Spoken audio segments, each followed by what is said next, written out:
हमारा हार्ट हमारी पूरी बॉडी में ब्लड को पंप करता है। ये कंटिन्यूसली काम करता रहता है जिससे हमारी बॉडी की हर एक सेल और ऑर्गन को ऑक्सीजन और न्यूट्रिएंट्स मिलते रहें। लेकिन अगर सडनली किसी को कार्डियक अरेस्ट होता है तो हार्ट ब्लड पंप करना बंद कर देता है, जिससे पूरी बॉडी का ब्लड फ्लो बंद हो जाता है।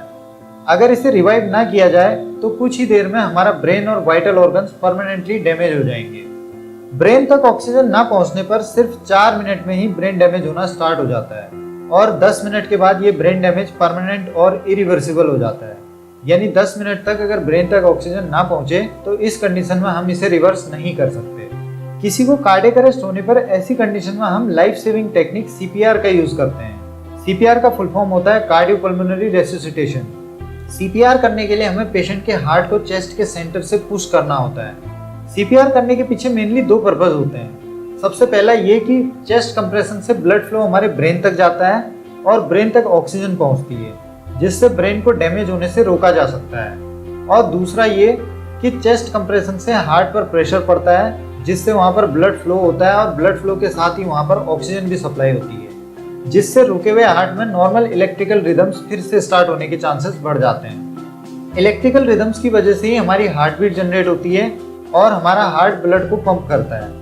सीपीआर की प्रोसेस में जब हम चेस्ट कंप्रेशन करते हैं तब हम मेनली एक आर्टिफिशियल पंप क्रिएट कर देते हैं और हार्ट के फंक्शंस को मैन्युअली परफॉर्म करने लगते हैं। हर एक कंप्रेशन के साथ ब्लड हार्ट के सराउंडिंग मूव करने लगता है और ब्रेन तक पहुंचता है। अब क्योंकि ब्लड को ब्रेन तक पहुंचाना होता है तो इसमें हार्ट कंप्रेशन को तेजी से परफॉर्म करना होता है।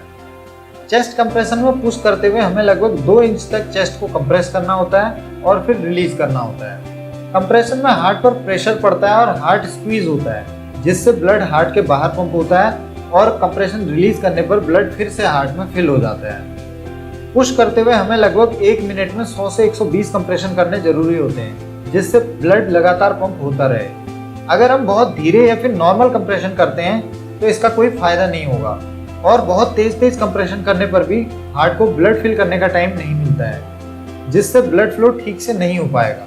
हमें हार्ट को तेजी से पुश करना होता है और जल्दी पुश करना होता है। सीपीआर में कभी कभी पेशेंट की रिब्स की बोन भी टूट सकती है, जो एक नॉर्मल बात है। रिब्स फ्रैक्चर होने पर इसे बाद में ठीक किया जा सकता है, लेकिन ब्रेन डेड होने पर इसे ठीक नहीं किया जा सकता। तो ऐसी कंडीशन में याद रखें कि आपको बिना होपलेस हुए तब तक सीपीआर करते रहना है जब तक कि कोई मेडिकल हेल्प ना मिल जाए। दोस्तों बस आज की वीडियो में इतना ही। अगर आपको ये वीडियो थोड़ी सी भी नॉलेजेबल लगी है तो प्लीज़ इसे लाइक करें और हमारे चैनल को सब्सक्राइब करें। धन्यवाद।